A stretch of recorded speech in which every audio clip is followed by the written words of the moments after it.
ఆంధ్రప్రదేశ్కి దేశంలోనే ప్రముఖ సంస్థలైన అంబానీలు అదానీలు వచ్చి పెట్టుబడులు పెడుతుంటే పెట్టుబడులే రావట్లేదంటూ రోజు చిమ్మేటువంటి విషం చిమ్మేటటువంటి పత్రికలు అలాగే రాసుకొస్తున్నాయి. వాస్తవానికి నేను ఇంతకుముందు కూడా చెప్పా, సోలార్ ప్లాంట్ల దగ్గర నుంచి అనేక రకాలైన పెట్టుబడులు పెడుతున్నారు, పోర్టులు తీసుకుంటున్నారు. ఇక్కడ భారీ ఎత్తున పెట్టుబడులు పెడుతుంది. గుజరాత్ తర్వాత అత్యధికంగా కాన్సన్ట్రేట్ చేస్తోంది ఇక్కడే అన్నటువంటి విషయం. అది గతంలో అయితే మహారాష్ట్రలో చేసేవాళ్ళు, ఈ మధ్యన ఎక్కువగా ఆంధ్రాకి చేస్తున్నారు. అది ఒక రకంగా ఆంధ్రాకి ప్రయోజనం.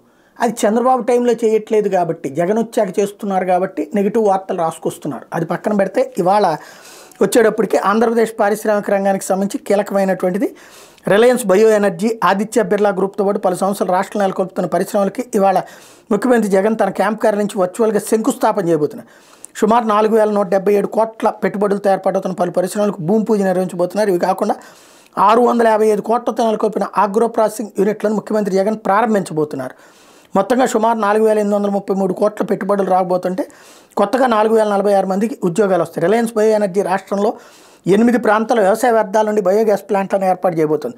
మొత్తం 1024 కోట్ల పెట్టుబడితో తొలి దశలో కాకినాడ, రాజమండ్రి, విజయవాడ, కర్నూలు, నెల్లూరులో బయోగ్యాస్ ప్లాంట్లను నెలకొల్పబోతుంది. తద్వారా 576 మందికి ఉద్యోగ అవకాశాలు లభించబోతాయి. ఆదిత్య బిర్లా గ్రూప్ 1700 కోట్ల పెట్టుబడితో తిరుపతి జిల్లా నాయుడుపేటలో మ్యానుఫ్యాక్చరింగ్ ఆఫ్ కార్బన్ బ్లాక్ని ఏర్పాటు చేయబోతుంది. దీని ద్వారా 250 మందికి ఉద్యోగాలు లభిస్తాయి.